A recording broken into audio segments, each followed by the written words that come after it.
Muchas gracias por venir a este acto público que organizamos desde Clase contra Clase en el marco de una gira que está realizando el compañero Cristian Castillo por diversas ciudades de Europa. Bueno, como sabéis y como pone la convocatoria, Cristian es diputado provincial, diputado por la provincia de Buenos Aires del Frente de Izquierdas y los Trabajadores, un frente electoral que se ha formado por tres organizaciones: por el Partido de Trabajadores Socialistas, que es el partido en el que milita Cristian, que es el partido, digamos, hermano nuestro allí en Argentina; por el Partido Obrero, Izquierda Socialista, y bueno, también en las candidaturas se han integrado numerosos trabajadores, luchadores que están siendo parte del sindicalismo de base, de diferentes luchas muy importantes allí en Argentina, en distintos sectores y empresas, enfrentando a la burocracia sindical y a la patronal y al gobierno de los Kirchner. Bueno, la charla de hoy, como decía, se marca en una gira en la que un poco lo que se pretende es esta experiencia, ¿no? Como sabéis, el Frente de Izquierda de los Trabajadores en las pasadas elecciones de octubre obtuvo un muy buen resultado electoral, con 1.200.000 votos. Bueno, de esto nos va a hablar mucho más Cristian. Va a hablar no solo del resultado, sino también de cómo se llega a ese resultado, de qué expresa ese resultado en la clase trabajadora y en la juventud argentina. Pero bueno, también se trata de que esta experiencia la conozcamos en Europa, que hoy por hoy es un continente, uno de los epicentros de la crisis capitalista mundial, donde estamos sufriendo una ofensiva durísima en todos los niveles, retrocesos históricos en derechos laborales, sociales, democráticos, y bueno, el Estado español es uno de esos lugares. Y nos parecía muy oportuno el poder conocer una experiencia en la cual los trabajadores, con partidos como el PTS y otros en esta coalición, empiezan a levantar una alternativa de independencia de clase, una alternativa que plantea claramente un horizonte de transformación socialista de la sociedad, que pelea por un gobierno de trabajadores y que además lo hace dialogando, tomando las demandas más sentidas de los trabajadores y de la juventud que está peleando allí en Argentina, ¿no? Algunas de esas demandas están muy bien plasmadas en los spots, que vamos a poner ahora algunos spots para aquel que no lo haya visto del FI. Y bueno, la gira arrancó, bueno, tuvo un primer pase aquí en Barcelona, que el compañero Cristian estuvo a final de año y a comienzos de enero. Sobre todo, bueno, estuvo conociendo una de las luchas más importantes del momento y de los últimos años e incluso décadas, que es la huelga de los compañeros de Panrico, que están ya en su 94 día de huelga, si no me equivoco. Van a por los 100 días, ¿no? No van a por los 100 días, sino...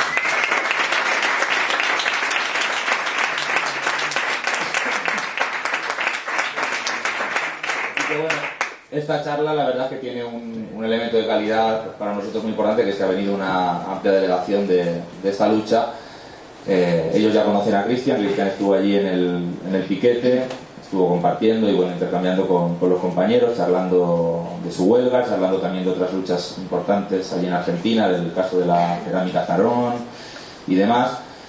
También hizo un aporte a la caja de resistencia. El CIT es un frente en el que los diputados pelean porque los diputados y todos los cargos políticos cobren lo mismo que una maestra o que un trabajador medio, y en tanto y cuanto eso se consigue van a presentar un proyecto de ley y demás, pero aún así todos los cargos públicos del CIT se comprometen a cobrar eso, y el resto del salario donarlo para cajas de resistencia y luchas sociales, ¿no? Bueno, lo explicará luego Cristian, pero una de las primeras aportaciones del CID ha sido precisamente a la caja de resistencia de Panrico, lo cual muestra que no solamente es un frente de independencia de clase, sino con una vocación internacionalista, y que entiende que la lucha de la clase obrera no tiene fronteras, y que la lucha de Panrico es la lucha de todos, no solamente en Cataluña y en el Estado español, sino que ha llegado hasta el otro lado del charco, hasta Argentina y demás, ¿no?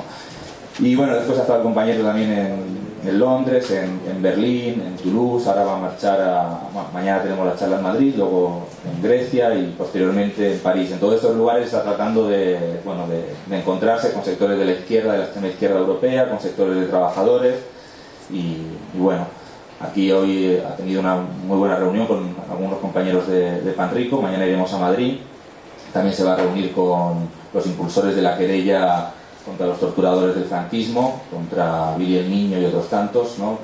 Una querella que se ha puesto allí en Argentina, se va a reunir con esos promotores y bueno, con otros grupos de izquierda. Bueno, no me enrollo más, ya le voy a pasar la palabra. Bueno, luego pasaremos los spots. Antes de pasarle la palabra vamos a pasar una caja un poquito improvisada, pero es una caja para recoger fondos. En todos los actos que venimos haciendo se viene haciendo una caja para recoger para la caja de resistencia de Panrico, así que bueno, que se vaya moviendo por ahí por el público y si queréis ir echando un aporte pues será bienvenido.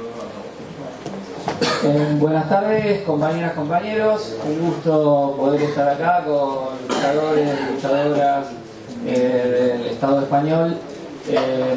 Como parte, señalaba Salva, de un viaje por distintos países de Europa que para nosotros tiene un sentido profundamente político.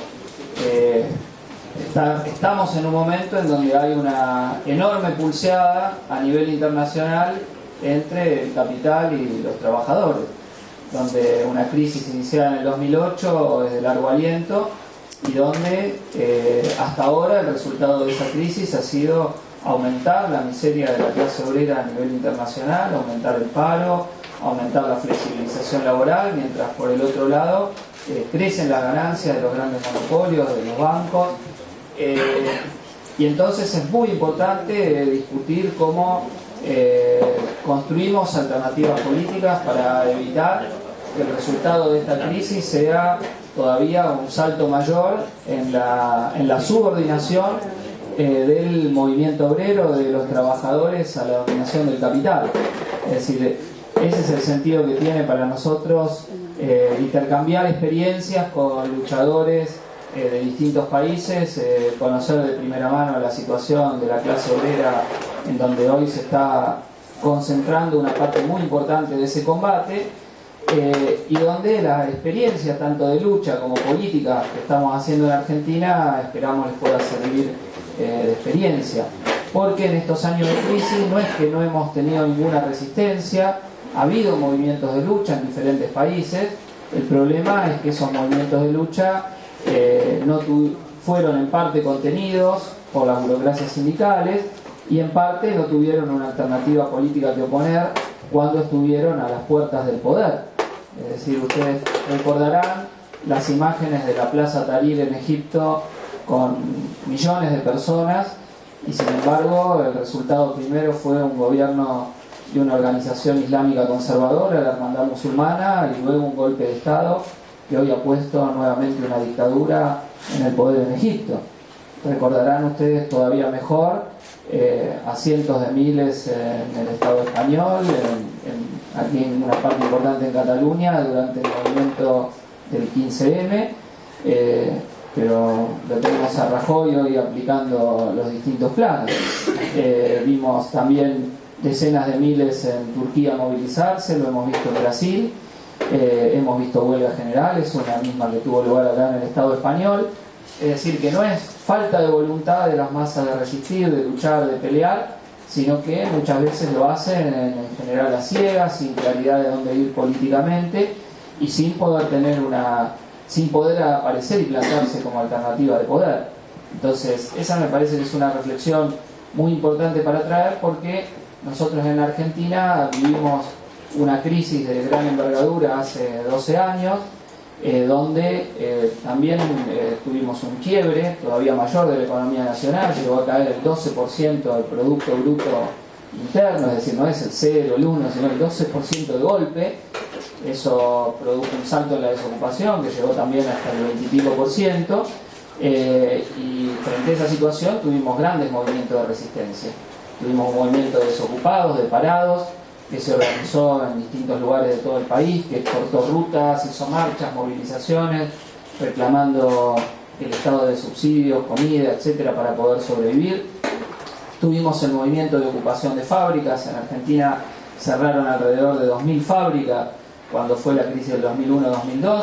Frente a eso hubo alrededor de 120 que se ocuparon y que se pusieron a producir y tuvimos como emblema de esa lucha a los compañeros de Sanón y Neuquén, la fábrica más grande de la que fue ocupada y que anticipo y adelanto, acaban de obtener una victoria importante porque le acaban de entregar a la cooperativa obrera la propiedad de la fábrica Sanón, tanto de la tierra, de las máquinas y hasta de la marca de Sanón. Así que bueno, un aplauso para los compañeros para empezar esta charla.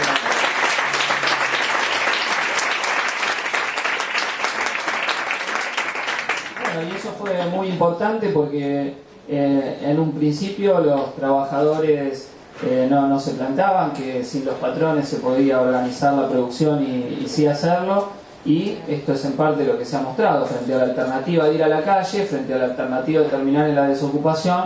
Bueno, fue la determinación de una fracción de la clase obrera que fue transformar en posible lo que parecía como imposible, porque el discurso de la clase dominante es que eso no se puede hacer, que los trabajadores no saben, que los trabajadores no pueden, y bueno, se vencieron las dificultades y ahí está Sanón después de 12 años con la gestión obrera funcionando a pleno y varias otras más de las fábricas desocupadas. También tuvimos un movimiento de asambleas populares que se organizaban en vecinos, en reuniones por fábrica, pero que tendió a agotarse más rápidamente. Aunque esa lucha se conoció con un eslogan en el que se vayan todos, no logramos que se vayan todos, o mejor dicho, se escondieron por un tiempo y después volvieron reciclados, volvieron con otro discurso. Sobre todo el partido tradicional de contención del movimiento obrero en Argentina, que es el peronismo, se recicló hacia un discurso de centro-izquierda y volvió al gobierno con Néstor Kirchner primero y después con Cristina Fernández de Kirchner, la actual presidenta. En ese ciclo económico en Argentina hubo crecimiento, no por buenas razones, desde el punto de vista de la clase obrera, sino porque cuando se dio el pico de la crisis se produjo una devaluación de la moneda muy importante, que produjo una caída del poder de compra del salario del 40%. O sea, yo acá estoy escuchando en varios países de Europa que dicen, mirá qué bien que le fue a Argentina después de devaluar, sí, porque no estaban en los hombros de los trabajadores que perdieron el 40% del poder de compra del salario. Y que entre otras cosas hace que aunque hubo un ciclo de crecimiento de 10 años, el 35% de la clase obrera está en negro, es decir, sin ningún tipo de registro, y haya multiplicidad de formas de precarización laboral. Subcontrato, contratos eventuales, pasantías, bueno, diversas formas con las cuales se aumenta la explotación de la clase trabajadora. Y el otro elemento fue que Argentina tuvo se vio beneficiada por el crecimiento de los precios internacionales de las materias primas, y eso permitió que los distintos sectores de la clase capitalista, los exportadores agrarios, los industriales, los bancos, hicieran ganancia en estos años como nunca o como en mucho tiempo esto no había ocurrido. Es decir, los niveles de rentabilidad de la clase capitalista en Argentina fueron muy altos, y cuando hablo de la clase capitalista en Argentina, en gran medida estoy hablando del capital extranjero, que domina 2/3 de las principales 500 empresas que hay en el país. Estas son empresas norteamericanas, varias de ellas españolas, que en su momento se quedaron con las privatizaciones de las empresas públicas y verdaderamente hicieron un saqueo en las empresas que les tocó controlar, entre ellas Repsol, que se quedó con la petrolera argentina más importante, YPF, y simplemente lo que hizo fue extraer el petróleo de las exploraciones previas, no invirtió en exploración, y entonces las reservas que Argentina tenía de petróleo y de gas prácticamente cayeron a la nada, bajó la producción, y de ser autosuficiente en cuanto a la producción para el consumo interno, Argentina hoy tiene que importar petróleo y gas por más de 12.000 millones de dólares. Eso fue gracias a los amigos de Repsol. Y los amigos de Endesa nos han dejado con un parque de la energía eléctrica verdaderamente nefasto. Seguramente habrán visto en el noticiero cómo en estos días que hay olas de calor en Buenos Aires, de golpe se corta la luz en la ciudad y las familias se quedan sin luz y sin agua a veces por 2 o 3 semanas. Bueno, han hecho lo mismo. La distribución eléctrica que tienen las empresas de Norte y de Sur, en donde Endesa tiene una participación muy importante, no han invertido en la modernización del servicio y este simplemente colapsa. Es decir, han hecho algo bueno para sus accionistas, invertir casi nada y llevarse grandes dividendos. Es decir, Brufau, el director jefe de los management de Repsol, desde el punto de vista de la ganancia de la empresa, se ha ganado enormes comisiones. Ahora, desde el punto de vista del interés social, ha sido una catástrofe la gestión de Repsol. Y lo cierto es que los Kirchner, más allá del discurso, consintieron este saqueo que hizo Repsol sobre Argentina, han consentido que siga la mayoría de las privatizaciones, han favorecido la continuidad de la privatización en el servicio de trenes, donde hemos tenido más de 60 muertos, han permitido la continuidad de la precarización laboral de la que ya hablé, que la propiedad agraria no se haya tocado ni siquiera una hectárea a los grandes propietarios.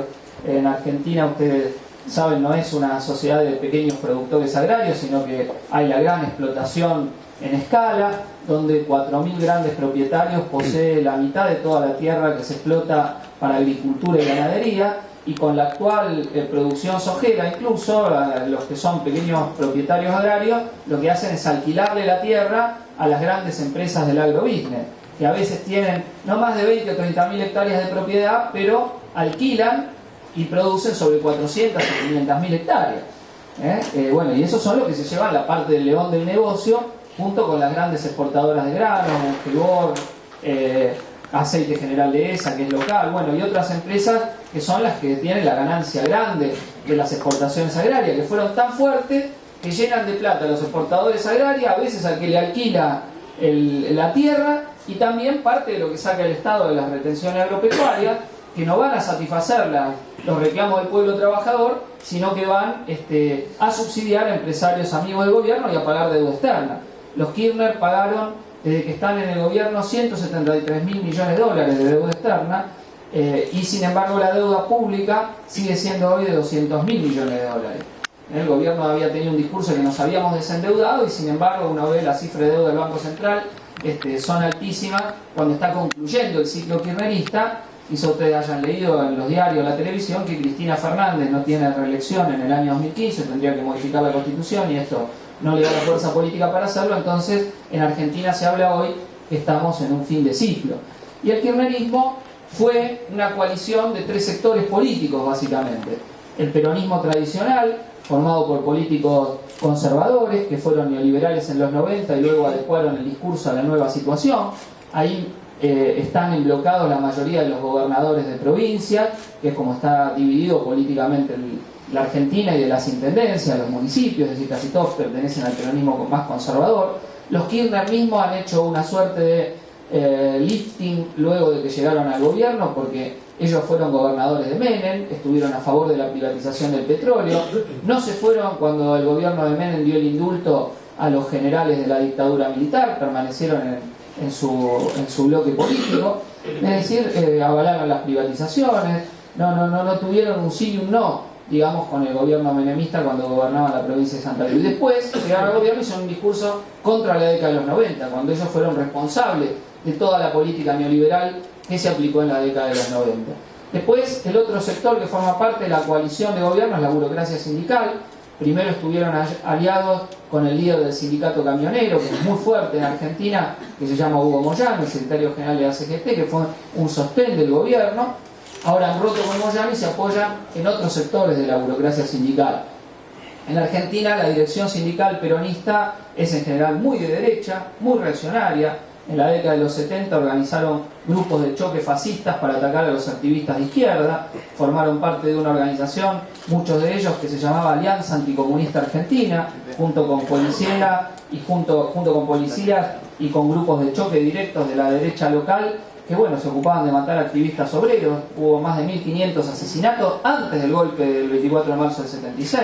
Insisto, los grupos de la propia dirección sindical organizaba esos grupos de choque para reventar los activistas obreros. Muchos de ellos denunciaron a los trabajadores combativos, a los militares, para que los hagan desaparecer, y por eso casi no hay burócratas sindicales que hayan desaparecido, en más de 30.000 que tuvimos asesinados durante la dictadura del 76-83. Es decir, hay uno que es Oscar Smith, un dirigente del sindicato de Luz y Fuerza, que estaba en una gran huelga y en una interna entre la Marina y el Ejército, desaparece, pero después prácticamente la burocracia sigue en su sindicato, sale un tiempo y vuelve, no tiene desaparecido, cuando el eje del ataque del genocidio fueron las comisiones internas, lo que acá serían las comités de empresa de los trabajadores, muchos de los cuales tenían direcciones combativas, y en Argentina se armaban centros clandestinos de detención dentro de las propias fábricas. Toda gran empresa en Argentina tuvo un centro de detención donde llevaban a los trabajadores, los torturaban, y muchos de ellos hoy están desaparecidos. O sea, esa es la burguesía argentina, la que tiene el control de los recursos económicos en nuestro país. Es decir, no es cualquier burguesía, es una que hizo un genocidio para defender sus intereses económicos cuando los vieron amenazados por la radicalización política de la clase obrera y de la juventud. Entonces, esa burocracia sindical es un componente del bloque del gobierno. Y el otro es un sector de centroizquierda, que había formado parte de un partido que se llamaba Frepaso y ahora forma parte también del elenco del gobierno, que le da, de algún modo, la tónica del discurso al gobierno kirchnerista. Porque hay, en Argentina, no está toda la derecha con el gobierno. Hay una derecha que está fuera del gobierno y que querría que hagan menos concesiones a los trabajadores. Los Kirchner pudieron asentarse porque garantizaban muchas ganancias a los empresarios y leyeron la relación de fuerza, que para mantenerse en el poder tenían que hacer alguna serie de concesiones. Pasado un tiempo, sectores de la clase dominante dijeron: no, ya no queremos ni siquiera concesiones, avancemos más. Y entonces querían empujar la cosa más a la derecha. Pero no es que por esto los Kirchner tuvieron una política progrera a favor de los trabajadores y los sectores populares, más allá del discurso. Y cuando hablamos de fin de ciclo, se habla en Argentina de que se está viendo la realidad que hay entre la situación que vive verdaderamente el pueblo trabajador y lo que ha sido el relato kirchnerista. Se habla mucho en Argentina cuál ha sido el relato, es decir, el discurso con el cual ellos han hablado de su gobierno. Un relato que son progresistas, a favor de las clases populares, latinoamericanistas, etc. Bueno, todo eso, en la vivencia real de la clase trabajadora, choca con su propia existencia. Y esto en parte explica la buena votación que ha tenido el Frente de Izquierda y de los Trabajadores. Como mencionaba Salvador, el FIT es un frente que formamos entre tres partidos: el PTS, el Partido Obrero e Izquierda Socialista, en el año 2011, un frente que hemos planteado sobre la base de la independencia de clase. Si me permiten, le voy a leer un par de puntos del programa y de las definiciones del FIT. Este es el manifiesto programático sobre el cual fuimos a las elecciones primarias en Argentina. Ahora voy a explicar qué son eso de las elecciones primarias. Dice: el Frente de Izquierda de los Trabajadores, constituido a principios de 2011, lucha por la independencia política de la clase trabajadora contra los distintos bloques capitalistas que expresan el gobierno, sus opositores patronales y las distintas variantes de la centroizquierda.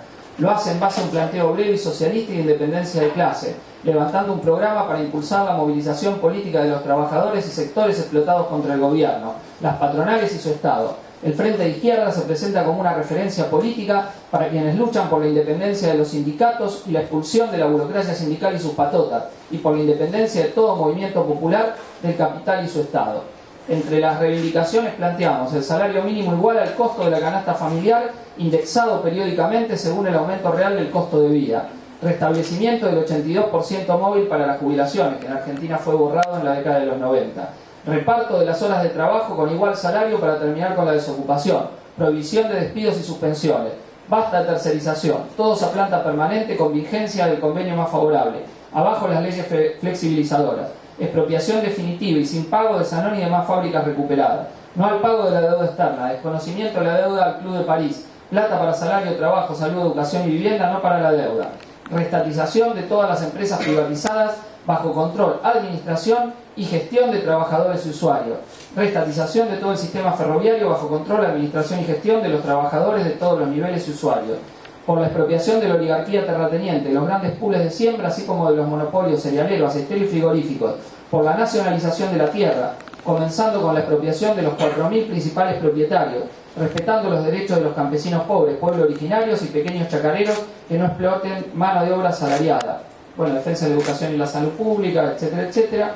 Fuera la burocracia de los sindicatos, por la independencia de los mismos del gobierno y del Estado, por la más plena libertad sindical, por elección de paritarios en la asamblea, apoyo al sindicalismo combativo y antiburocrático, por el derecho al aborto legal, seguro y gratuito, anticonceptivos para no abortar, aborto legal para no morir, por los derechos de las mujeres trabajadoras, por el desmantelamiento de las redes de trata, igual trabajo, igual salario, guarderías gratuitas en los lugares de trabajo y estudio. Abajo el proyecto X, que es una base de datos de espionaje que tenía la Gendarmería en Argentina, el espionaje en la época de los Kirchner, ¿no? El espionaje y la infiltración de las organizaciones populares, vivienda para todos los trabajadores, que todo legislador, funcionario estatal o juez gane lo mismo que un obrero especializado o un maestro, revocabilidad de todos los mandatos por los propios electores, por un gobierno de los trabajadores y el pueblo, impuesto por la movilización de los explotados y oprimidos. Abajo la judicialización de la protesta de más de 5.000 luchadores, por una política internacional de apoyo a la rebelión obrera y popular en todo el mundo, por la expulsión del imperialismo de todos los países, por la unidad socialista de América Latina, por el socialismo internacional. Son algunos de los 27 puntos del programa que formamos este año, que escribimos este año, sobre la base del programa original del FIT. Es decir, y esto me interesaba señalarlo porque es cierto que en otros países fuerzas de izquierda han sacado relativas buenas votaciones. Es decir, de Linke en Alemania, Izquierda Unida misma acá en España, Syriza en Grecia, el bloco de izquierda en Portugal. Pero hay una diferencia muy importante entre la perspectiva de gestión del capital que tienen estas fuerzas políticas y el programa que les acabo de leer del Frente de Izquierda y de los Trabajadores. Es decir, nosotros no somos un frente que nos planteamos intervenimos en política para gestionar el capitalismo. Somos un frente que quiere crear una alternativa política para barrer con el capitalismo y lograr un gobierno de la clase trabajadora que empiece la construcción de una sociedad socialista.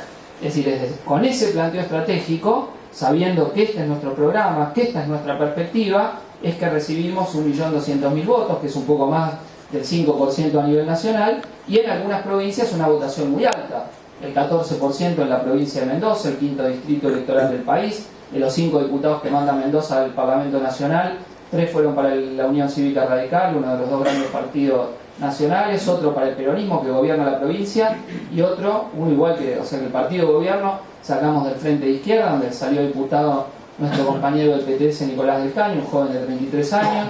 En la provincia de Jujuy sacamos el 10%, llevando como candidato a primer diputado a un compañero que es delegado de los trabajadores municipales, que trabaja de recolector de residuos en una de las barriadas más populares de la provincia, en el Alto Comedero.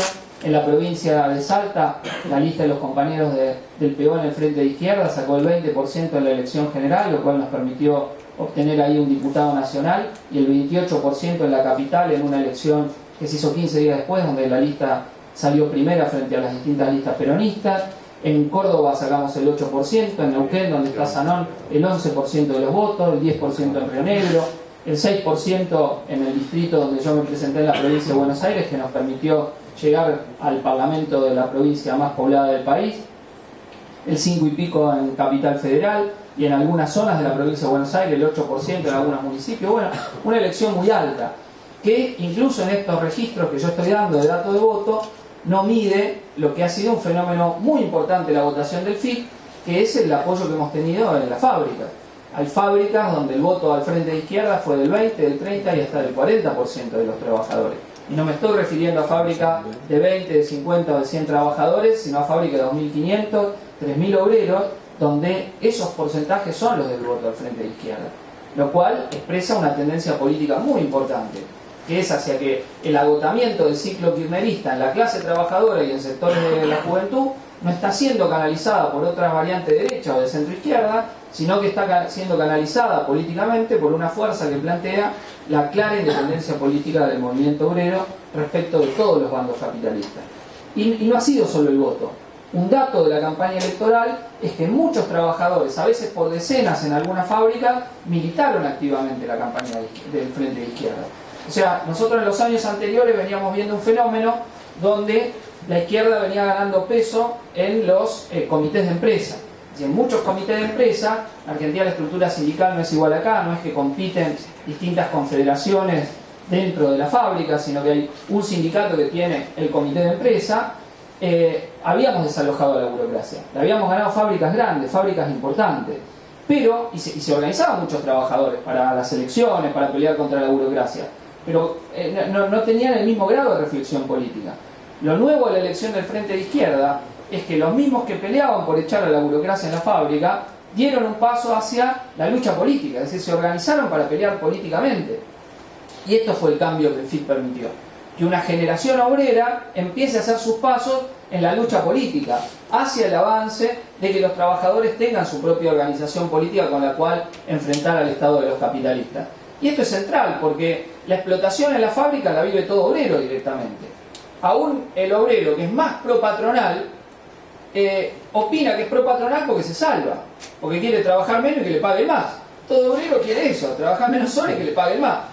Que es, en Argentina decimos, el que es un forro de la empresa, que es el término habitual que usamos, un preservativo de la empresa, ese hombre, ¿por qué lo hace? Porque opina que chupándole las medias al patrón va a lograr salvarse solo. Es decir, no piensa en sus compañeros de clase, sino dice solo, pero quiere ser menos explotado. Es decir, al trabajador espontáneamente, de su propia relación en la fábrica, en el lugar de trabajo, le sale que quiere que lo exploten menos. Es decir, no hay trabajadores que por la suerte, el trabajador en esa relación de explotación, que a él lo explotan, porque la ganancia del capitalista viene de lo que los marxistas llamamos la plusvalía, el trabajo no pago del obrero, la parte de su jornada de trabajo que no está completada en su salario, y de ahí viene la ganancia de los capitalistas, y por eso cuando decimos que este es un sistema de explotación, no es un adjetivo, sino que estamos explicando científicamente lo que pasa. La agraria no se haya tocado ni siquiera una hectárea a los grandes propietarios. En Argentina, ustedes saben, no es una sociedad de pequeños productores agrarios, sino que hay la gran explotación en escala, donde 4.000 grandes propietarios poseen la mitad de toda la tierra que se explota para agricultura y ganadería, y con la actual producción sojera, incluso los que son pequeños propietarios agrarios, lo que hacen es alquilarle la tierra a las grandes empresas del agrobusiness, que a veces tienen no más de 20 o 30.000 hectáreas de propiedad. El capitalista viene de lo que los marxistas llamamos la plusvalía, el trabajo no pago del obrero, la parte de su jornada de trabajo que no está completada en su salario, y de ahí viene la ganancia de los capitalistas, y por eso cuando decimos que este es un sistema de explotación, no es un adjetivo, sino que estamos explicando científicamente lo que pasa, que así como los propietarios de esclavos vivían de explotar a los esclavos, los señores feudales, de quedarse con parte del trabajo de los campesinos, el capitalismo se sustenta en que el patrón se queda con parte del trabajo del obrero, y de ahí vienen sus ganancias, y por eso los ricos son siempre los mismos, y los trabajadores a lo sumo pueden conseguir algunos medios de consumo, y nada más. ¿Está bien? Esa es la base del sistema social. Para que eso se reproduzca, siendo los capitalistas una minoría, es que tiene el poder político, tiene el poder del Estado, los medios represivos, etc. Y con eso contienen a la mayoría del pueblo trabajador, que es el que crea la riqueza social, y permiten que una minoría de propietarios capitalistas gocen del grueso de la riqueza social. Esa es la base del sistema. Entonces, como la dominación es política, la lucha por la emancipación social no puede ser otra cosa que política. Ya lo decía Marx en el Manifiesto Comunista, la historia es la lucha de clases, y la clase obrera, cuando lucha por su emancipación, transforma su lucha en una lucha política, en una lucha contra el Estado con el cual la clase dominante mantiene a raya a la clase obrera. Entonces, por eso, a lo largo de su historia, el movimiento obrero ha construido grandes organizaciones para pelear por el poder del Estado.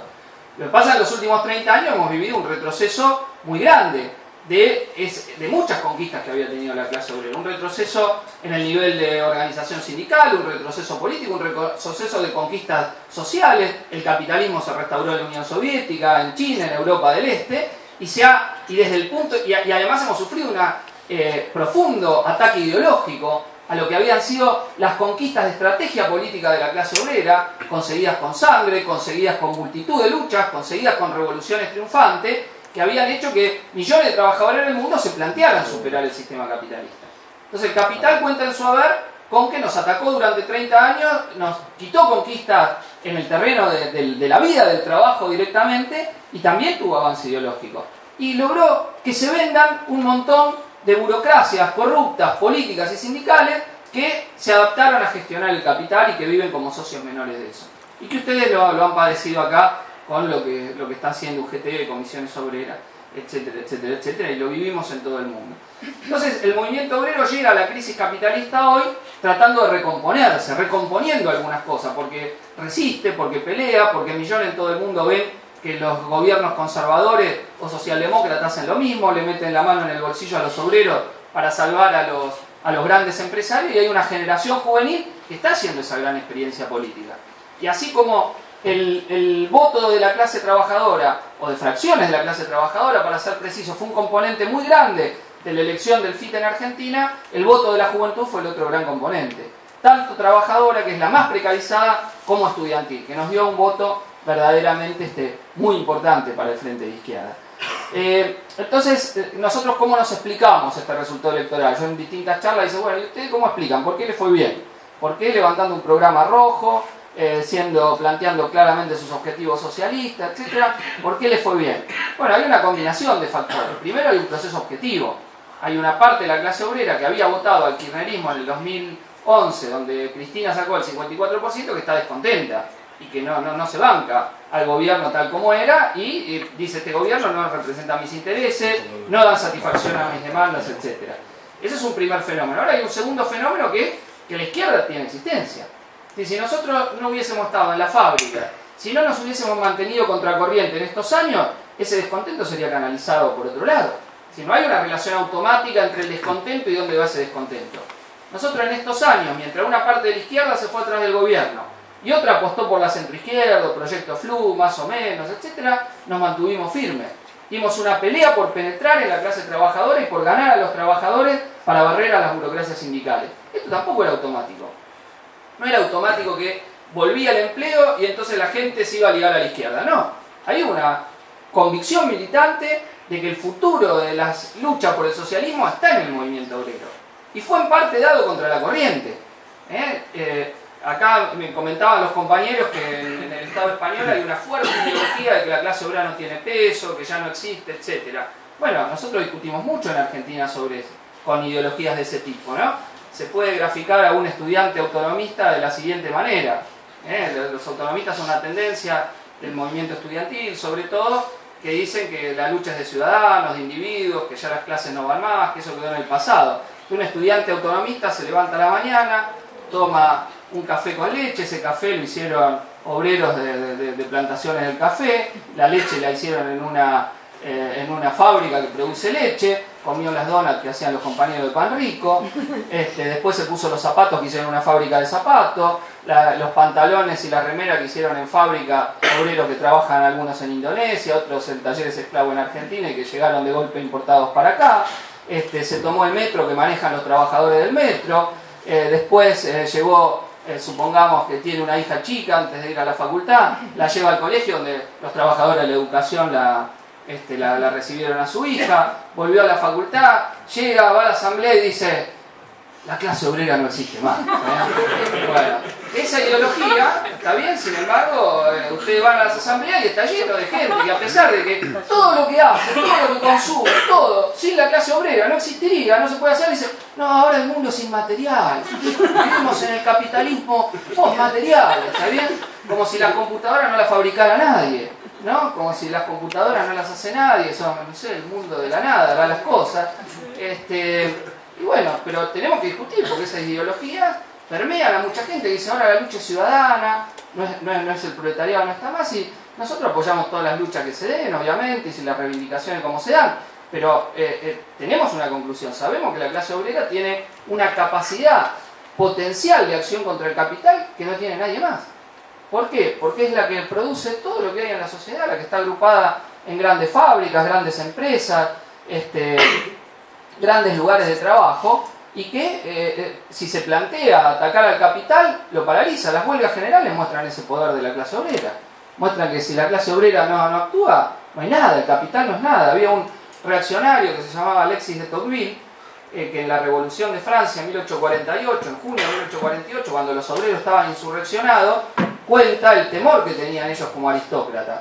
Porque los obreros estaban insubordinados, entonces que le ilustraba las botas, lo miraba y dice: este es un insurrecto. El que le llevaba el carruaje, este también está con los insurrectos. El que le ponía la capa era un insurrecto. Es decir, que los aristócratas veían que la clase obrera le había cambiado la mentalidad y todo lo que ellos consideraban su sirviente ahora era todos los que era la mayoría de la sociedad. Bueno, cuando la clase obrera se da cuenta, la clase obrera es la mayoría de la sociedad. Es decir, puede barrer con todo aquello que la burguesía ha montado como mecanismo de dominación. Y eso es lo que han querido que la clase obrera olvide. Es decir, gran parte de todo el ataque del neoliberalismo se vio acompañado ideológicamente por hacer a la clase obrera, porque la clase obrera desconozca lo que ha hecho en su historia, desconozca, olvide que ha hecho grandes revoluciones, que le sacaron el poder a los capitalistas, que ha hecho grandes experiencias de lucha, y reducirla a que solo puede pelear por el mal menor. Condenarla al individualismo, al salvarse individualmente o parcialmente, o que solo se puede algo, pero a darle una sensación de que es impotente para derrotar al capital. Entonces, en parte, algunas luchas ayudan a quebrar esa idea de impotencia, y algunas experiencias políticas. Entonces, yo creo que estamos frente a esto porque en esta pulseada que se está dando es muy relevante. Cuando un sector se atalona, resiste y hace posible lo que hasta ahora parecía imposible, bueno, ahí las cosas empiezan a cambiar. Y eso es lo que tenemos que tener en la cabeza, todos pensando. Hasta que los campesinos y los obreros rusos barrieron al zarismo, tomaron el poder y se mantuvieron, era imposible que hagan eso. Ustedes lean las crónicas de la época y todos decían, los bolcheviques van a durar 2 días, 3 días, 1 semana. Se mantuvieron en el poder. Lenin mismo escribía, hoy hemos superado en un día la Comuna de París. Que ustedes saben, duró 2 meses la Comuna de París. Dice, nuestro lugar en la historia ya no lo hemos ganado. Decía Lenin. Y bueno, sin embargo, derrotaron la invasión de los ejércitos imperialistas, se pudieron y construyeron el primer Estado obrero de la historia. Bien, después se burocratizó, vino el estalinismo, etc.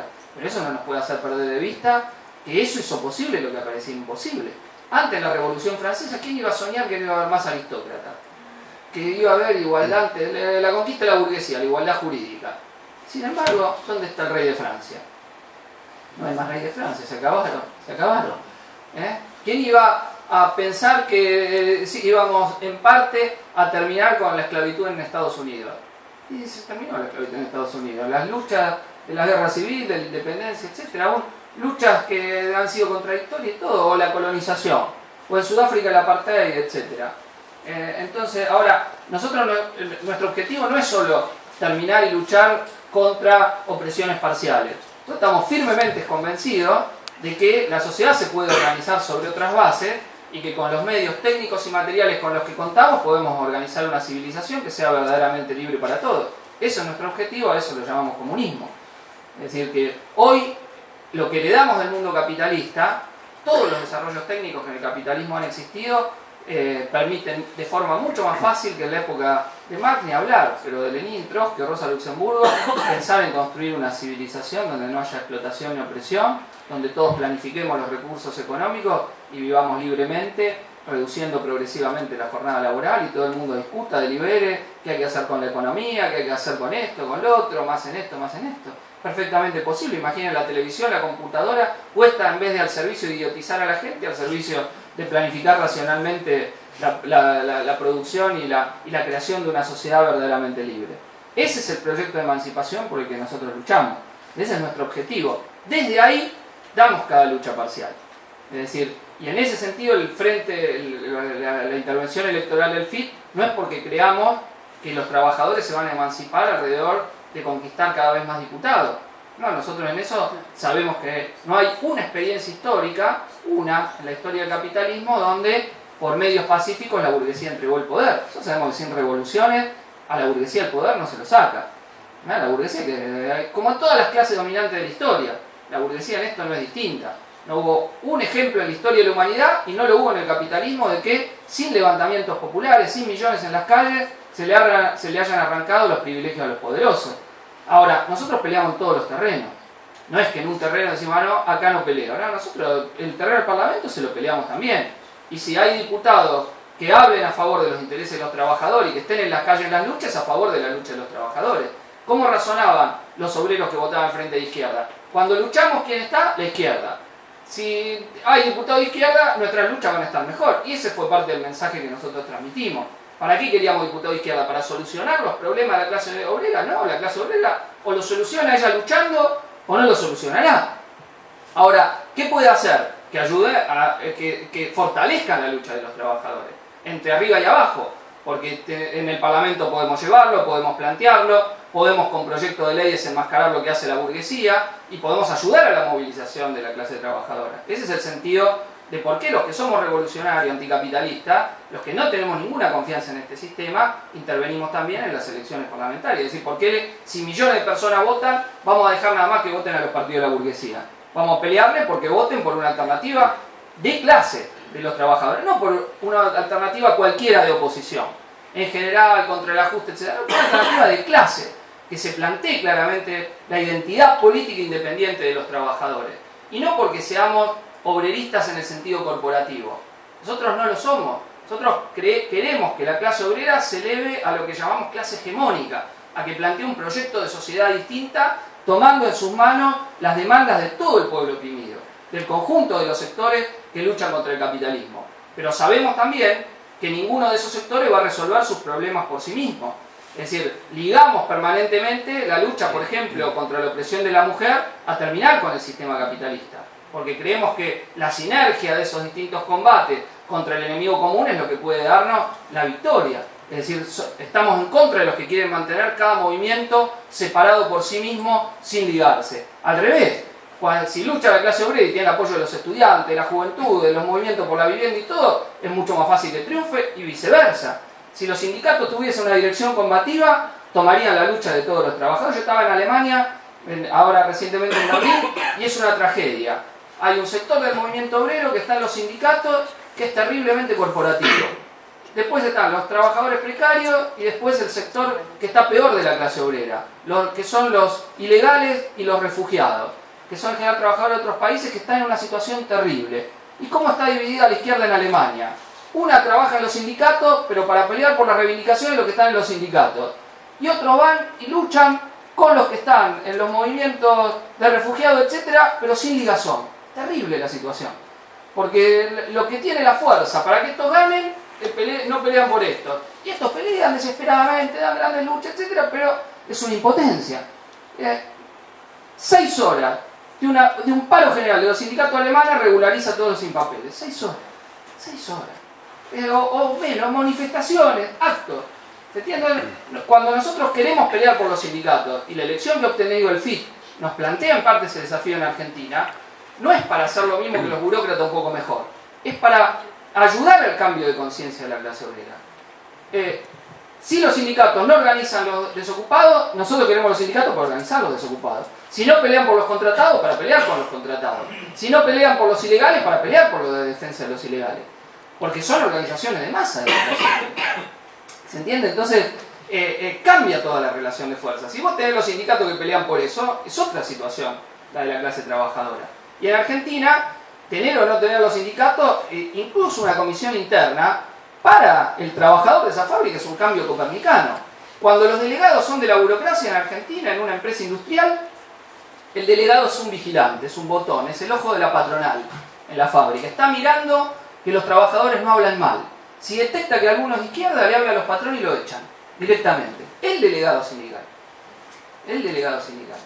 Cuando cambia esa organización de base es al contrario. Es el pulso, el delegado con los compañeros de sección, debate en la asamblea que hay que hacer. Es la garantía de la organización de democracia interna dentro de la fábrica. Es decir, es un cambio copernicano. Por eso en algunos lugares hemos logrado capacidad de movilización de la clase obrera, porque justamente entramos en esas comisiones de fábrica. Pero la comisión de fábrica no tiene el mismo peso que el sindicato. Entonces ahí tenemos una pelea importante. En Argentina hay 5 centrales sindicales, todas burocráticas. Nosotros participamos de los sindicatos que están en las distintas secciones.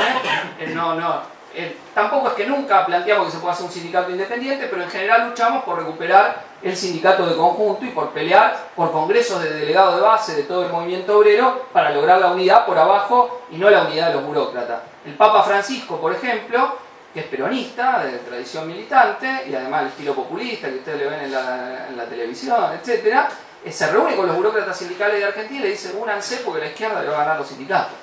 En serio, hizo reuniones de verdad, y entre tantas preocupaciones que tiene por los curas abusadores, por todo lo que se roba el Vaticano, todo eso, en el medio, le dedica un ratito para pensar con los burócratas sindicales argentinos cómo evita que los trotskistas le ganemos los sindicatos en Argentina, que es lo que les preocupa verdaderamente a la burocracia sindical. Entonces, nosotros, en la intervención electoral no es que estamos en particular diciendo: mire qué bien, el FIT sacó muchos votos, hay que sacar muchos votos, etcétera. No, nosotros estamos transmitiendo una experiencia que en el terreno electoral hemos tenido una intervención que ayudó al desarrollo de la conciencia política de los trabajadores. ¿Y qué lección deja? Que no es necesario bajar el programa ni la perspectiva para uno tener también resultados electorales. Es decir, que nosotros no nos interesan los resultados electorales en sí mismos. Si no nos interesa, sí es para una política que defiende esta perspectiva de independencia política de los trabajadores y de independencia de clase. Obviamente, no todos los que votaron al FIT tienen las mismas convicciones revolucionarias. Hay compañeros que sí, compañeros que menos.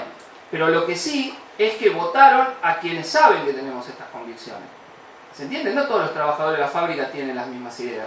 Pero sí se vieron interpelados, y esto también fue un elemento que explica la votación, porque en los reclamos de la propaganda electoral, tomamos las reivindicaciones de los trabajadores que no tomaban las otras fueras políticas. En Argentina hay el siguiente sistema electoral, desde el año 2011. 2 meses antes de la elección general se hace una elección primaria, que es como una elección general, lo único que cada partido, cada frente puede llevar más de una lista y hacer una elección interna. Entonces uno va a la urna, vota a un partido, puede votar solo a uno, obviamente, si quiere votar en interna un partido de otro. Pero, aunque uno no vaya a interna, si no lo votan y saca cierta cantidad de votos, no pasa a la elección general. Entonces la elección en las primarias es tan importante como la elección general. Uno le puede ir muy bien, eso no saca cargo, los cargos los tiene que sacar en la elección general de octubre. ¿Cómo? Una encuesta nacional, decimos. Es una verdadera encuesta nacional que hay. Pero que si uno no saca una X cantidad de votos, sonó. En el 2011, por ejemplo, la primera elección que nos presentamos, la presidencial, donde era la fórmula Jorge Altamira, el peor, iba yo como vicepresidente, nuestro objetivo era pasar el piso electoral. Llamamos a la gente a que la izquierda pueda estar en la elección general. Porque había que pasarlo, no era tampoco, que ahí sacamos 500 y pico mil votos. En esta elección, ya como que estaba, ya sabíamos, pero igual hicimos, ahí sacamos 900.000 votos en la primaria. Y después 1.200.000 en la general. ¿Se escucha ahora? Bueno. Entonces digo, nosotros planteando esos reclamos de los trabajadores, bueno, una parte muy importante se identificó con lo que nosotros planteamos. Entonces decía, ¿por qué esa experiencia? Bueno, porque, insisto, no es necesario bajar el programa ni las perspectivas para triunfar. Y lo segundo que me interesaba decir, nosotros hemos sido además el producto de algunas luchas importantes. Es decir, esta experiencia de la clase obrera no se ha hecho en el vacío, se ha hecho también protagonizando algunos conflictos de relieve que hubo en Argentina. Y quería mencionar dos. Uno se dio en el 2009 en la fábrica Kraft, que tiene 2.500 trabajadores, frente a 150 despidos, donde se logró revertir parte de los despidos, fueron más de 60 días de lucha, donde la empresa Kraft pagaba a todos los canales de televisión para que no sacaran el conflicto, les ponía publicidad, entonces no sabíamos cómo hacer, porque si el conflicto no se veía, no tenía repercusión, no creábamos presión, y entonces llegamos, no fue tampoco nada demasiado teórico, que a las 7 de la mañana dan la televisión, pasa el estado del tránsito, entonces que si cortamos ahí, tienen que hablar del conflicto. Entonces empezamos a hacer cortes por todos lados a las 7 de la mañana. Entonces hacíamos cortes simultáneos en la autopista panamericana, que corta todo el tráfico entre la zona norte y la ciudad de Buenos Aires, que van miles de autos todos los días, ahí cortaban los trabajadores. Y en el centro de la ciudad donde está llegando iban las agrupaciones de estudiantes con los centros de estudiantes y cortaban ahí. Entonces estaba la pantalla partida del medio, estudiante y obrero en apoyo al conflicto de Kraft, todos los días, más o menos, casi día por medio, Bueno, la derecha nos atacaba, pero el conflicto lo hicimos conocido, lo sacamos de atrás, le quebramos el boicot televisivo, y bueno, el conflicto tuvo mucha difusión. En el medio de ese conflicto había una conducción de la comisión interna, que era de una organización que se reivindica maoísta, que terminó firmando los despidos, nosotros nos opusimos, luego hubo elecciones de comisión interna, ganamos la fábrica, compañeros del PTC ahí, y bueno, Kraft es un emblema de una lucha muy importante donde el gobierno se quemó porque reprimió y desalojó a los obreros ahí de la planta cuando estaban en el pedido de reincorporación. Otra gran lucha que hubo bajo el ciclo kirchnerista fue la ferroviaria. El ferrocarril tenía 3.000 trabajadores tercerizados, todo el ferrocarril que va a la zona sur del conurbano, en Buenos Aires. Viven en la ciudad capital 3 millones de personas, pero todos los días entran 3 millones a trabajar. Y los obreros van en general en tren, en 3 grandes líneas. La que viene del oeste, el Sarmiento, donde fue el accidente que murieron casi 60 personas. Las que vienen del norte de la ciudad, que son las únicas líneas que funcionan más o menos bien, porque en el norte vive el sector más acomodado socialmente. Y la del sur, que es la más pobre de todas. Ahí tenían 3.000 trabajadores tercerizados, que cobraban la mitad y tenían una jornada de trabajo más larga. Bueno, con los compañeros ferroviarios empezamos una actividad por el pase a la planta permanente, que se empiecen a organizar. Se movilizaron y en una de las acciones que estaban haciendo, un corte de vía, donde estaba el tren para frenar el tren, la dirección del sindicato, que tenía una particularidad, que era la propietaria de la empresa que tenía la subcontratación. Entonces la dirección del sindicato se oponía al pase a planta permanente de los trabajadores, es decir, era un sindicato raro que no quería que 3.000 trabajadores pasen a estar en el sindicato, pero tenían intereses materiales. Organiza un grupo de choque con tipos reclutados entre los clubes de fútbol, entre otras cuestiones, y disparan contra los manifestantes y lo matan a un militante del Partido Obrero, Mariano Ferreira, que estaba acompañando la manifestación. Bueno, eso dio lugar a un gran repudio, enormes movilizaciones por el castigo a los responsables. La lucha triunfó, hubo 3.000 trabajadores que pasaron a planta permanente, que hoy son ferroviarios, que disminuyeron la jornada de trabajo y duplicaron el salario cuando pasaron a planta, al costo de la vida de un joven compañero, pero logramos que vayan a la cárcel los responsables del asesinato. Cuando lo detienen a José Pedraza, que era el secretario general del sindicato ferroviario, lo detienen en un piso, no sé cómo explicarles, el barrio más caro de Buenos Aires, que se llama Puerto Madero, que son pisos de $1 millón para arriba. Bueno, ahí vivía este hombre del movimiento obrero argentino, que es representativo de lo que es la burocracia sindical, porque todos viven parecido, no era una excepción. En Argentina una parte de esos burócratas sindicales le dicen los gordos, porque comen mucho, no trabajan y entonces son voluminosos, tienen la necesidad de decir. Le dicen así, se le dice habitualmente, los gordos de la CGT, son el sector más burocrático de la burocracia. Bueno, estos gordos se defienden así de sus privilegios, pero bueno, en esas luchas quebramos, y eso le fue dando una autoridad política a la izquierda. Es decir, intervenir en esos conflictos, denunciar las represiones que ha habido bajo el kirchnerismo, porque aunque el kirchnerismo usa el discurso de los derechos humanos, el kirchnerismo, bajo los gobiernos kirchneristas tenemos 5.000 trabajadores procesados por haber participado en distintas luchas.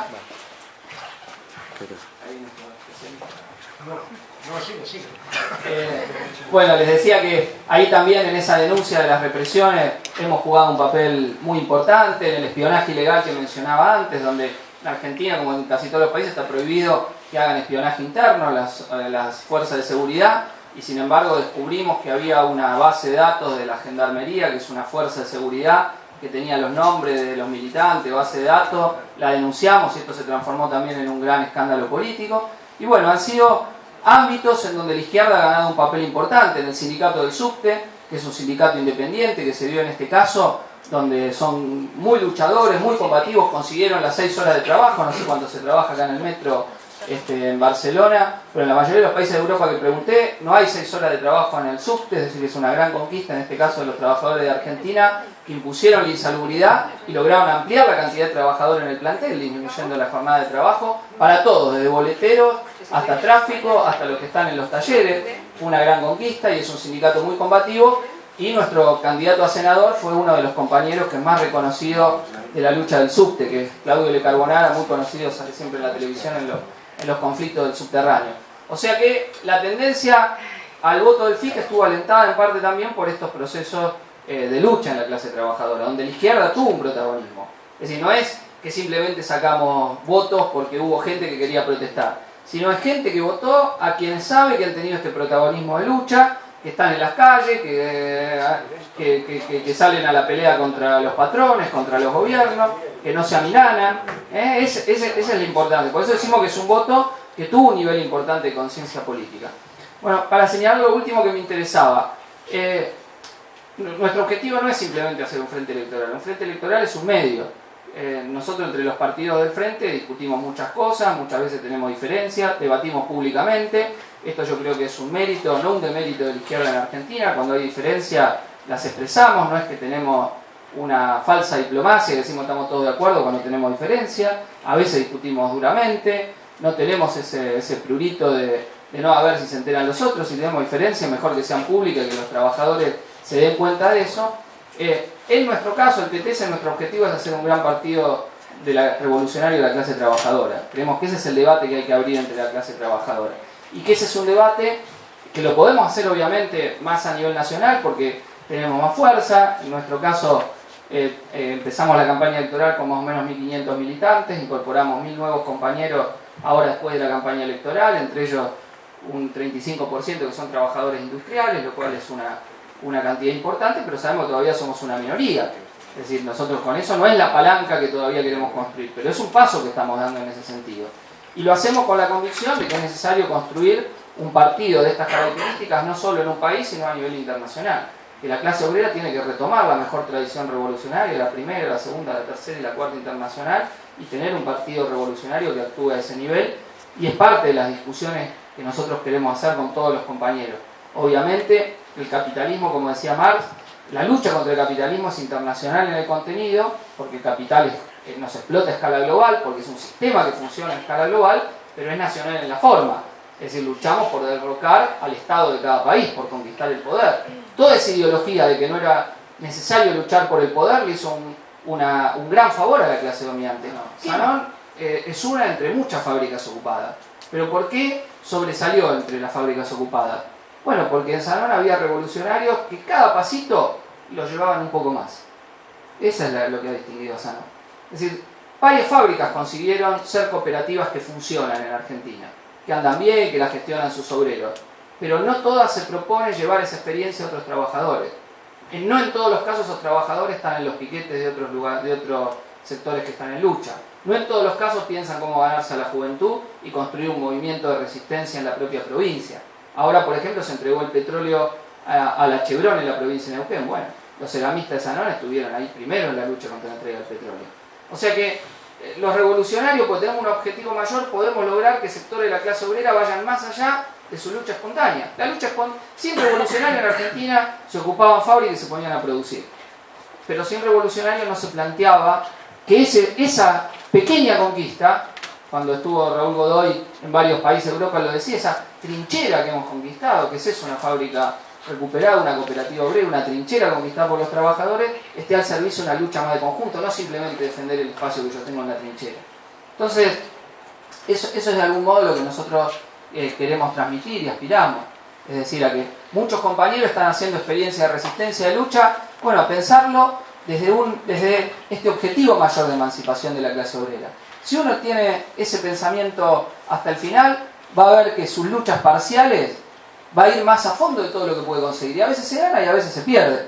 Esto tampoco hay que hacer demagogia fácil. Las luchas, nosotros muchas luchas que dimos, perdimos. Y algunas las hemos dado bien, con compañeros que han combatido valientemente. Me acuerdo en el 2008, una fábrica Mafisa, cerca de la ciudad de La Plata, 400 obreros textiles, una lucha enorme con ocupación de planta, vinieron 700 policías, nos desalojaron, no pudieron resistir los compañeros. Pero hoy todos los despedidos de esa fábrica son todos militantes políticos de la clase obrera. Han entrado a otra fábrica, han organizado comisión interna, es decir, ha quedado una experiencia, un bagaje de lucha que ellos han transmitido. ¿Está bien? Perdieron su lucha parcial, pero no lograron dejarlos de hacer combatir. Cada uno de ellos hoy sigue siendo un combatiente de la clase obrera. En otro lugar, en otra fábrica, en otra empresa, haciendo otra cosa. Pero es parte de una acumulación que en la lucha va haciendo el movimiento obrero.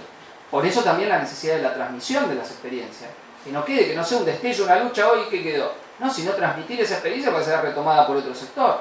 ¿Está bien? Y para que se pueda alimentar y continuar. Y bueno, esto modestamente en la medida de nuestra escala es lo que estamos tratando de hacer, de intercambiar, de aprender de las experiencias de lucha, de ver las contradicciones que hay y de transmitirles al menos nuestra experiencia, no en el sentido de la lucha desde ya, que creemos que es una acumulación importante y seguramente van a haber conflictos en Argentina importantes en los 2 años que quedan, son años que se vienen convulsivos, hay más de un 25% de inflación, las reservas del Banco Central cayeron de 50.000 a 30.000 millones de dólares, la sucesión política en el campo del gobierno es muy compleja, hay descontento popular con muchas cosas, probablemente veamos ciertos conflictos.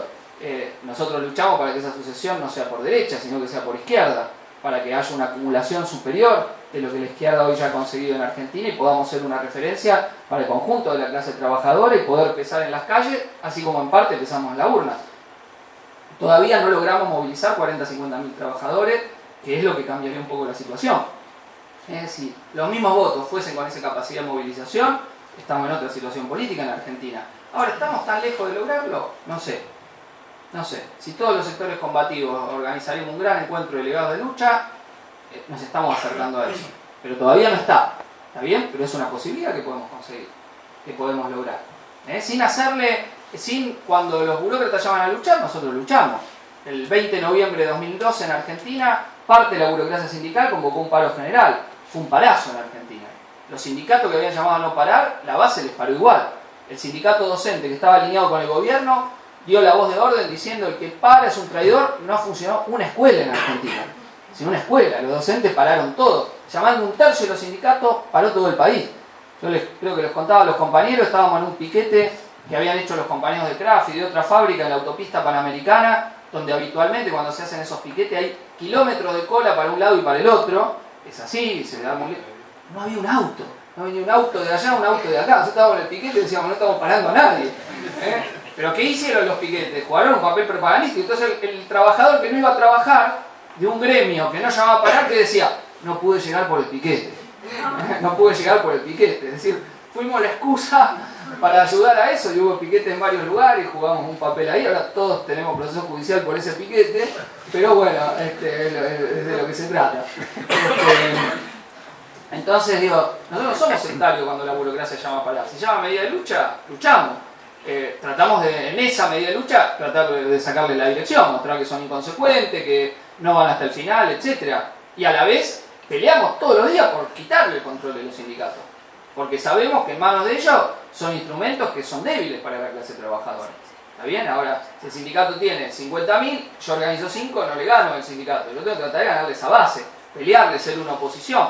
Sindicato de la alimentación sacamos el 40% de los votos, no nos falta tanto para ganarlo, pero sabemos que es difícil. Por ejemplo, la burocracia no deja afiliar nuevos trabajadores en las fábricas grandes, porque es donde dirige la izquierda.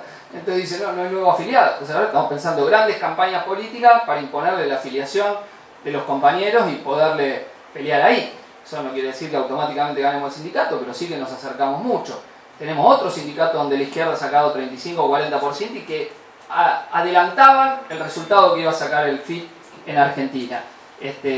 Pero bueno, yo creo que este es el sentido un poco de las charlas que estamos haciendo, de los intercambios con compañeros.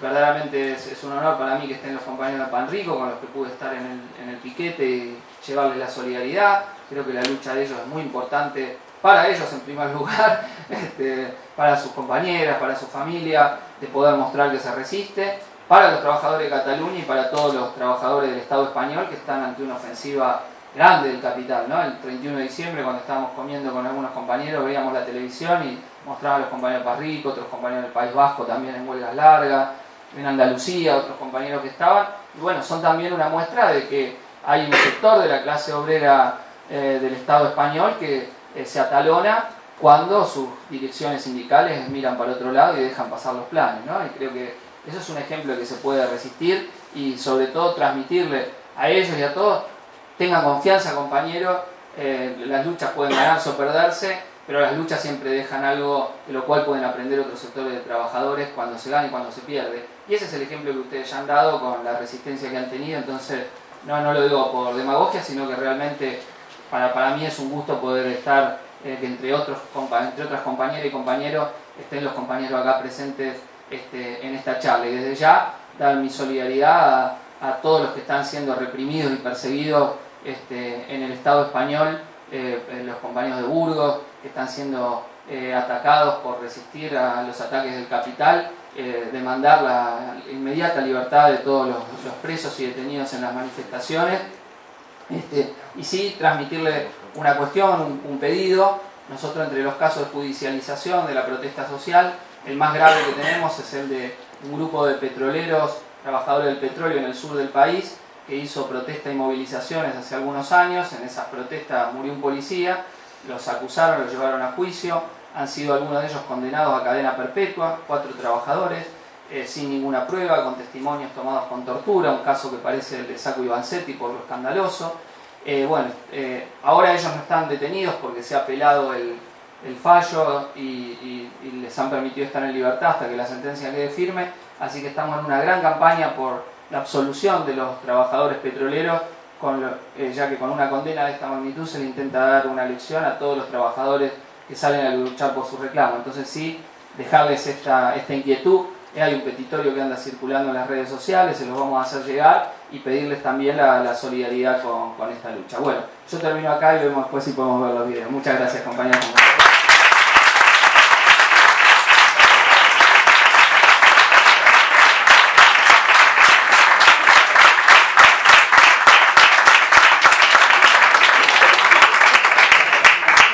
Sobre el problema de la autodeterminación catalana, yo defiendo el derecho del pueblo catalán a su autodeterminación y el derecho a hacer su consulta alrededor de este punto, dentro de una perspectiva de la lucha por la unidad de la clase trabajadora de todo el Estado español y de y de todo el mundo. Es decir, y lucho por una perspectiva de una federación de repúblicas socialistas de toda la península ibérica como parte de la pelea por los estados socialistas de Europa, alertando obviamente a los trabajadores que sus deseos de mayor autonomía, de mayor independencia respecto de la monarquía española no van a venir de la mano de los MAS y de los que son parte de una clase dominante entrelazada profundamente con los intereses del conjunto de la burguesía española. Y si está a manos nuestras defender ese derecho a la autodeterminación de alguna forma en Argentina, lo vamos a hacer porque lo defendemos para los pueblos que tienen opresión nacional de algún tipo en todo el mundo. Sí, simplemente decir que ese reclamo tiene un sentimiento de los trabajadores y de los sectores populares, de la juventud, y otra cosa es como lo piensa la clase dominante, que lo busca instrumentalizar a su servicio y que muchas veces utiliza el catalanismo como una ideología contra los inmigrantes que han venido de otras zonas de España acá y que son parte de la clase obrera por parte de la clase dominante, ¿no? No es esto lo que sienten el pueblo catalán, que reclama contra una monarquía que ha sido opresora, que le ha negado durante décadas sus derechos nacionales, su lengua, sus tradiciones, y que bueno, que todos aspiramos a poder barrer con todos los cimientos de ese régimen del 78 que es profundamente opresor, imperialista de segunda, y que bueno, que puedan los trabajadores y el pueblo de Cataluña y del conjunto del Estado español hacerse ellos después de la catástrofe que dice el compañero, que este momento de retroceso que se ha sufrido en estos años lleve a la reacción, como creo que en parte ha habido varios destellos de lucha, de esa reacción, de esa bronca, de ese odio, que vamos a ver si pega un salto. En Argentina, cuando fue el pico de la crisis, también habíamos tenido mucho tiempo de retroceso, entregada, pero en mayúscula. La década del 90 nos privatizaron todo, nos privatizaron, creo que uno de los pocos países nos privatizaron el petróleo, nos hicieron de todo, qué sé yo, flexibilización laboral, fue brutal. Pero hubo un momento en donde el vaso se colmó, se pasaron, y bueno, la movilización popular barrió con un gobierno, cosa que en mucho tiempo no se veía. Eso obviamente no alcanzó para hacer una revolución que lleve a los trabajadores al poder, fue insuficiente, pero no me puedo olvidar de lo que fueron esas grandes jornadas de lucha y movilización, donde un gobierno da un discurso televisivo a las 6 de la tarde diciendo que de ahora en más se decreta el estado de sitio, que quiere decir que si hay 3 personas reunidas en la calle se las detiene por estar violando eso, y ni bien decretó el estado de sitio, la gente salió a las calles, empezó a sonar la cacerola, todos violamos el estado de sitio y éramos centenares de miles copando las calles de la ciudad, y al otro día el que había decretado el estado de sitio se tenía que ir en helicóptero. Es decir, esa bronca popular espontánea no vino de la nada, fue la acumulación de experiencia de muchas luchas, levantamientos desocupados, paros generales, piquetes, de todo que en un momento explotaron.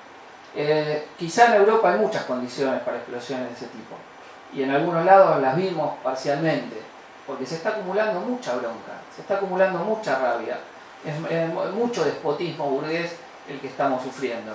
Entonces, ¿cuándo se pasarán de la raya? Es difícil saberlo. Lo que sí creo que es importante es que para ese momento, cuanto más tengamos construido una alternativa política de la clase obrera, bueno, mejor vamos a poder ver que esa bronca después no se evapore y no sea contenida por la clase dominante. Esa es la importancia de construir partidos de la clase trabajadora que se propongan no reemplazar la lucha sindical, obviamente, sino impulsar la lucha sindical, impulsar la unidad de acción de los trabajadores. Me olvidé decir una cosa que me vino a la mente por lo que decía el compañero.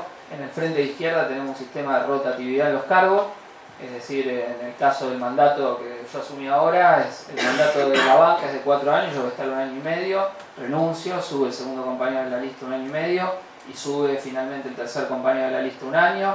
El diputado nacional de Mendoza está 2 años, después de 2 años la compañera que lo sigue, el diputado nacional de la provincia de Buenos Aires igual que yo, Vanessa Pitrola del PO 1 año y medio nuestra compañera del PTS Miriam Bregman, que es abogada en los juicios contra los genocidas en Argentina y en defensa de los trabajadores en varios lugares, y 1 año, está 1 año y medio y después va. Es decir, que ese sistema de rotatividad en los cargos es parte del mensaje que estamos dando, porque nosotros no hemos llegado al Parlamento para atornillarnos en un sillón, sino que lo estamos como parte de un puesto de lucha de los trabajadores de la Argentina, de Latinoamérica y a nivel internacional. Así es como lo concebimos.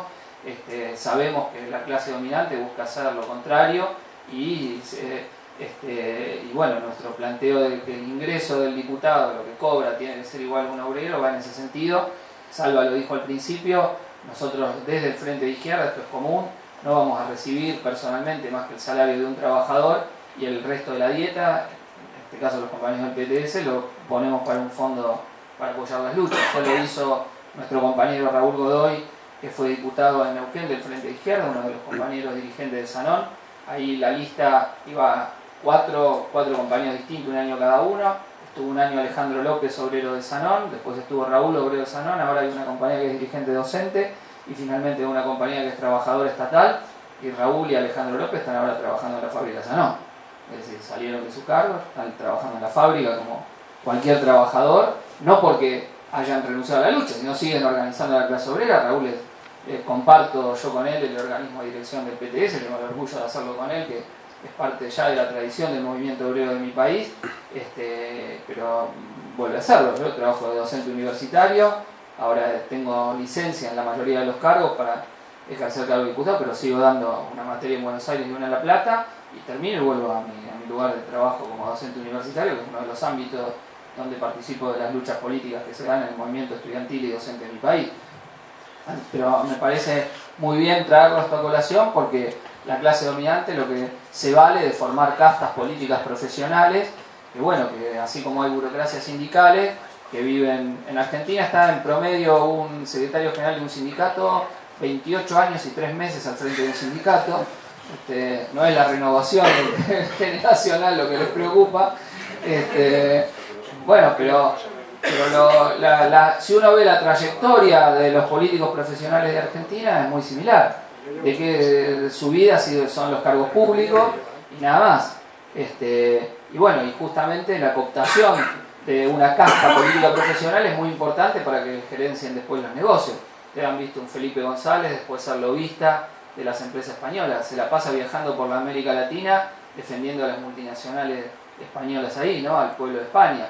Estaba en Alemania y Schröder, quien fue primer ministro por el Partido Socialdemócrata Alemán, el SPD, que impulsó la agenda de flexibilización laboral en ese país, que se llama la Agenda 2010, en el año 2003, hoy es alto jerarca de Gazprom de Rusia, o sea, de un gran emporio empresario. Que me decían los compañeros en Alemania que la forma de darles el retorno a las burocracias políticas por los negocios que les hacen a las empresas cuando terminan el cargo, darles altos puestos gerenciales que le permitan lavar sus millones de dólares. Bueno, creo en Argentina es un poco más, se va dando mientras uno está, digamos, le dan valijas que van por acá, que vienen por allá, pasan por un lado, por otro, aumentos de patrimonios personales, y parte del desprestigio que ha tenido el elenco gobernante kirchnerista ha sido el enriquecimiento personal de sus funcionarios, donde uno ve dónde vive cada uno y es en los barrios más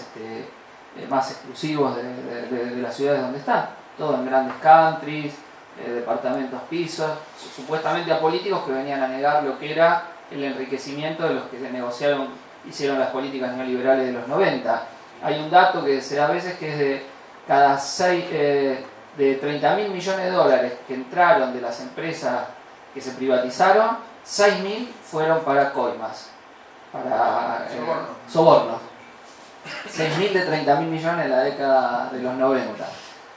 Pero siempre nosotros explicamos que no hay que quedarse en las coimas que le dan simplemente el enriquecimiento de los políticos personales, sino que para los grandes empresarios eso son migajas. Es decir, por ejemplo, el clan Kirchner pasó de 7 millones que tenía de fortuna personal a 89 millones en estos años, ¿no? No se escandalicen, 189 millones hicieron plata, digamos, era negocios el presidente. Y eso es así, eso es lo declarado públicamente, no lo que está por abajo, estas son las declaraciones juradas que hacen de las propiedades que tienen. Bueno, pero el principal burgués de Argentina, la principal fortuna, que son los hermanos Bulgeroni, tienen 5.000 millones de dólares. Es decir, que son menores, son vueltos lo que le dan a la casta política profesional. O sea que nosotros atacamos el interés de esa casta política, pero a la vez decimos que lo que hay que tomar son las propiedades y los recursos de la clase dominante. Así que, bueno, quería señalar eso de lo que me dijo el compañero, y desde ya creo que hay que hacer un balance de lo que pasó en estos años, muy importante, para preparar la resistencia que se va a venir, y esperemos que más temprano que tarde, ¿no? Que lo que cometen las clases dominantes, los atropellos en la represión a la juventud, a los que salen a luchar, la obscenidad que tiene la derecha del PP en atacar desde las mínimas reivindicaciones democráticas contra el pueblo vasco que lucha por la libertad de sus presos, contra la aspiración a la autodeterminación del pueblo catalán, contra los trabajadores que pelean y disputan, negando ahora el derecho al aborto que se había conseguido en España, atacándolo, donde esperemos que dé lugar a una enorme movilización, en primer lugar del movimiento de mujeres, pero de toda la población, para que no se avance en la ley reaccionaria que quieren imponer. Bueno, que todos esos agravios que se van acumulando puedan desatar las energías de todo el pueblo, la clase trabajadora en particular, y de todo el pueblo del Estado español, y que lo que hemos visto en el 15M no sea más que un pequeño aperitivo de una enorme lucha de masa que se requiere para poder derrocar y terminar con los planes de la clase dominante.